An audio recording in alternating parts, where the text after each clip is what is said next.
नमस्कार दोस्तों, आज मैं पुनः आपके समक्ष उपस्थित हुआ हूँ और आज का विषय है जात कर्म संस्कार।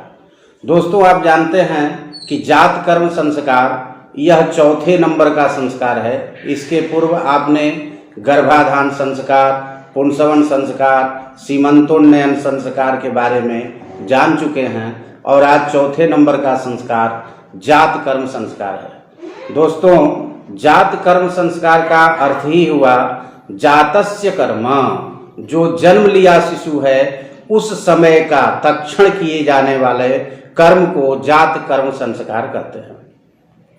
शिशु जब जन्म लिया उसके बाद नाल छेदन से पूर्व के कर्म को जात कर्म संस्कार कहते हैं। दोस्तों, इसके पूर्व एक बात और मैं बताना चाहूँगा कि यदि किसी प्रकार से बच्चे का जन्म ठीक से नहीं हो पा रहा है, कष्ट हो रहा है माँ को, क्योंकि बहुत बार ऐसा देखा जाता है कि कई प्रकार की परेशानियां माँ को होने लगती हैं और बच्चे का जन्म में तमाम तरह की समस्याएं पैदा हो जाती हैं और डॉक्टर भी अनाप शनाप प्रयोग करना शुरू कर देते हैं। ऐसी स्थिति से बचने के लिए क्या करना चाहिए? सबसे पहले तो यदि गर्भाधान, पुंसवन और सीमंतोन्नयन संस्कार अगर ठीक ढंग से हुआ है तो बच्चे के जन्म में किसी भी प्रकार की समस्या नहीं होगी। यदि इसके बाद भी किसी प्रकार की समस्या आ रही है तो दोस्तों, एक मंत्र मैं आज आपको बताने जा रहा हूँ। इस मंत्र से यदि जल अभिमंत्रित करके उस गर्भिणी स्त्री को पिला दिया जाए तो बिना वेदना, बिना दर्द के ही बच्चे का जन्म आसानी से हो जाएगा। इसमें कोई संदेह नहीं है। यह जो मंत्र है वाल्मीकि ने लौ कुश के जन्म के समय, क्योंकि सीता जुड़वा बच्चों को जन्म दे रही थी, तो उसकी पीड़ा को दूर करने के लिए वाल्मीकि ने अभिमंत्रित करके जल पिलाया था। वही मंत्र आज मैं आपके समक्ष बताने जा रहा हूँ। इसको अभिमंत्रित करके पिला देने से किसी भी प्रकार की समस्या उस गर्भिणी स्त्री को नहीं होती है और उसका बच्चे का जन्म शीघ्रता से और बिना कष्ट दिए हुए हो जाता है। तो दोस्तों, सबसे पहले किसी शुद्ध पात्र में जल लेंगे और जल का मुख बंद करके इस मंत्र का पाठ करेंगे। ओम एजतु दशमास्यो गर्भो जराजुना सह जथायं वायुरेजति यथा समुद्र एजति एवमेवायं दशमास्यो अभ्रस्रज जराजुना सह। इस मंत्र को बोलकर उस स्त्री को, गर्भिणी स्त्री को पिला देंगे तो जन्म आसानी से हो जाएगा। दोस्तों, जन्म लेने के उपरांत सबसे पहला काम यह करना है कि मधु या घी दोनों मिक्स करके, शास्त्र कहते हैं कि उसको प्राशन कराना चाहिए। यदि नहीं, क्योंकि मधु और घी सम मात्रा में होना यह एक जहर का काम करता है, इसलिए कोई एक ही वस्तु, क्योंकि मधु भी पुष्टिकारक माना गया है, तो उसमें तमाम फूलों की सार तत्व, सभी फूलों का सार तत्व होता है, तो वह भी बच्चे के लिए पुष्टिकारक है। और अन्यथा आप घी का प्राशन किसी सोने की सलाका से आप उसको करा सकते हैं और उसमें घी लेकर, क्योंकि घी तेजोसी है, तेज का वृद्धि कराने वाला है, बच्चे के शरीर में तापमान की वृद्धि करने वाला है। अगर किसी भी प्रकार का जल बच्चे ने गर्भ में पी लिया है उसको भी दूर करने वाला है।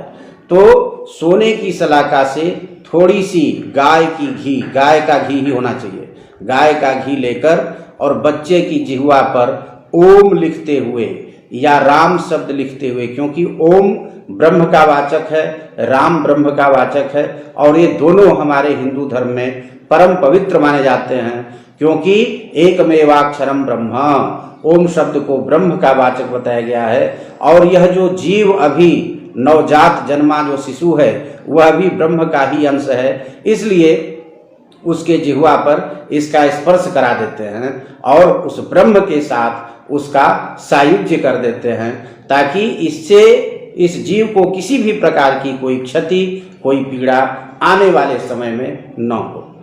दोस्तों, आप यह भी जानते हैं कि 2 प्रकार का आशौच माना गया है सनातन धर्म में, जननाशौच और मरणाशौच। किसी की मृत्यु होती है उस समय भी 12 दिन का अशौच होता है, और किसी का जन्म होता है उसमें भी 12 दिन का अशौच माना जाता है, इसीलिए छठी और बरही किया जाता है।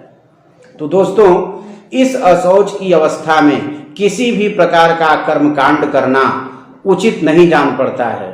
पर्वतीय क्षेत्रों में जात कर्म संस्कार होते हैं, किंतु मध्य भारत में और उत्तर भारत में, पूर्वी भारत में, अधिकांश भारत के भूभाग में यह जात कर्म संस्कार नहीं होता है, क्योंकि यह अशौच की अवस्था होती है 12 दिनों तक।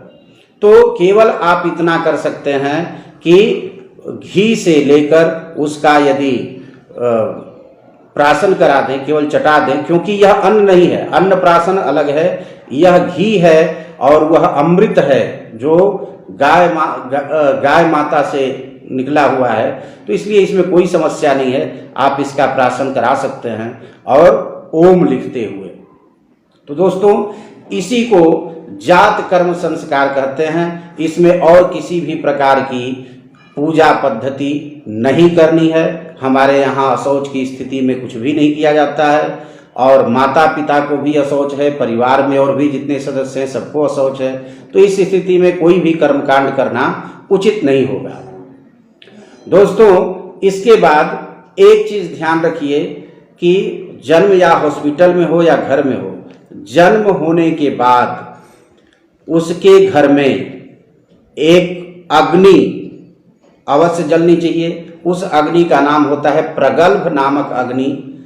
उसको प्रगल्भ नामक अग्नि की स्थापना करनी चाहिए, और उसमें प्रतिदिन सुबह शाम उस सूतिका के घर में यदि उस अग्नि की स्थापना करते हैं 10 दिन पर्यंत, तो किसी भी प्रकार की आपत्ति, किसी भी प्रकार का जादू टोना, किसी भी प्रकार का भूत पिशाच की छाया वहां नहीं पहुंचती है। उसमें करना क्या है, अग्नि की स्थापना करके धान की भूसी हो या गोईठा हो, उसमें अग्नि की स्थापना करें, और पीली सरसों, नीम की पत्ती और गाय का घी, इससे थोड़ी थोड़ी उसमें आहुति नहीं देना है, कोई मंत्र नहीं पढ़ना है, लेकिन प्रतिदिन सुबह शाम जलाएं। तो क्या होगा, इससे किसी भी प्रकार की समस्या उस शिशु के ऊपर और माँ के ऊपर नहीं होगी। दोस्तों, यह काम हर घर में अवश्य होना चाहिए। जहां अग्नि होगी और ये कार्य किए जाएंगे, वहां किसी भी प्रकार की समस्या नहीं आएगी। दोस्तों, इसके बाद कभी कभी हम देखते हैं कि बच्चा अचानक रोना शुरू कर देता है, हंसना शुरू कर देता है, या गुमसुम हो जाता है। तो इसको दूर करने के लिए क्या करें, इसमें भी शास्त्र उपाय बताते हैं कि यदि ऐसी स्थिति है तो एक मछली मारने वाली जो जाल होती है उसमें बच्चे को ढक लेना चाहिए, या अगर इसका अभाव है तो किसी उत्तरीय साफ वस्त्र से बच्चे को ढक लें और गोद में ले लें, और गोद में लेकर एक मंत्र का पाठ करें, और उस मंत्र के पाठ से उसे किसी भी प्रकार की ये जो समस्या है, रोना, हंसना या चिहक जाना सोते सोते, ये नहीं होगा। मंत्र है ओम कूरकुरः सुकूरकुरः कूरकुरो बालबन्धनः चेच्चेच्छुनः सृज नमस्ते अस्तु सीसरो लपेता बहुवर। यह मंत्र है। इस मंत्र का यदि आप 11 बार पाठ करते हैं तो बालक यह जो रोना गाना चिंकना है वह बंद कर देता है। दोस्तों, इसके उपरांत कुछ और कार्य नहीं करना है। षष्ठी तिथि को भी अशौच ही रहता है, लेकिन षष्ठी तिथि को थोड़ी सी सावधानी बरतते हुए बच्चे और सूतिका को स्नान कराया जाता है। उसमें क्या करना है कि सबसे पहले छठे दिन नहा धोकर माता पिता शुद्ध होकर एक जगह गोबर से लीप देना चाहिए, वह घर के पूरब दिशा में हो तो अति उत्तम। गोबर से थोड़ा सा लीप दें और वहाँ गोबर की ही 3 पिंडी रखें और यह कल्पना करें कि एक प्रद्युम्न का है और एक कार्तिकेय का है और बीच में षष्ठी देवी का है, षष्ठी माता का। 3 पिंडी बनाएंगे, एक कार्तिकेय के लिए हो गया, एक प्रद्युम्न के लिए हो गया, एक षष्ठी देवी के लिए हो गया और उसको सिंदूर से केवल टिक देना है। कब?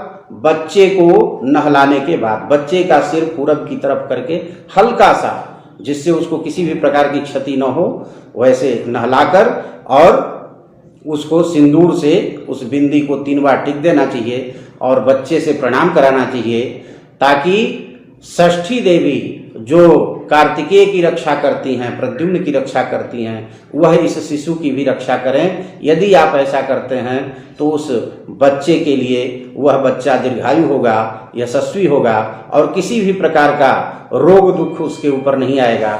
बस जात कर्म संस्कार में केवल इतना ही करना है। षष्ठी पूजन के बाद जब बरही का स्नान होता है 12वें दिन, उसके बाद सब शुद्धिकरण हो जाता है और उसके बाद से हर पूजा पाठ, हर कर्म आप कर सकते हैं।